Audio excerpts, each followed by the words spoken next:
నేనైతే మా teammates jeep ఎక్కాను అనమాట. వాళ్ళు నమ్మాను. వాళ్ళు ఏం చేశారు, తీసుకెళ్లి ఆ జీప్ ని నేను ముందు పెట్టారు అనమాట. నేనైతే దిగ్గానే నాక్ అయిపోయా పీక్ లో. మా వాళ్ళు నాకు రివైవ్ చేశారనమాట. ఇంకా నేను సబ్ నుంచి దిగుతున్నాను అనమాట. ఇక్కడ రివైవ్ అవుతుందని చెప్పి ఇక్కడ దిగుతున్నాను నేను. ఇక్కడ నేను దిగేసరికి రివైవ్ అయితే ఆగిపోయింది. ఇంకా వాళ్ళైతే పారిపోయారు అనమాట. నాకు కనబడలే.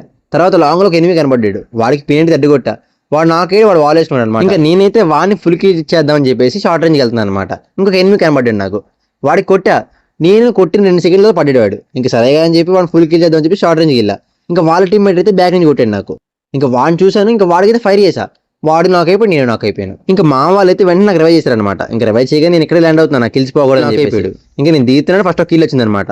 ఇంకొంచెం కిందకి ఇంకో కిల్ కూడా వచ్చింది. ఇంకా వాళ్ళ టీమ్మేట్ అయితే కిందకి వెళ్ళి వెండింగ్ మిషన్ రూమ్ లో రివైవ్ చేస్తున్నాడు అనమాట. ఇంక నేను చూసిన వెంటనే జిప్ వేసుకుని వచ్చి ఇక్కడ దిగిపోయా. ఇంకా నాకైతే ఎనిమిది కనబడి వాడికి తంపి తడ్డు కొట్టా. వాడు నాకు ఇంకా సరే కదా అని చెప్పి మా వాళ్ళు వెహికల్ ఎక్కాను అనమాట. మా వాళ్ళు జీప్ తీసుకుని వెళ్తున్నారని చెప్పేసి వాళ్ళు జీప్ ఎక్కా. వాడేం చేశాడు, తిన్నగా తీసుకెళ్ళి నేను ముందు పెట్టాడు జీపు. నేను దగ్గరనే ఒక నాక్ చేశాను. వాళ్ళైతే వెనక నుంచి కొట్టేశారు. ఇంకా మా వాళ్ళు కూడా ఒకటి తర్వాత ఒకటి చచ్చిపోయాడు. ఇంకా లాస్ట్ లో ఒకటి మీరాడు. పాపం వాడేం చేశాడు, వాడే జీప్ వేసి పారిపోతున్నాడు. వాడినైతే వెహికల్ లోనే కొట్టేశారు. మామ చూసిన ప్రతి ఒక్కరు లైక్ చేయండి, సబ్స్క్రైబ్ చేయండి. ఓకేనా.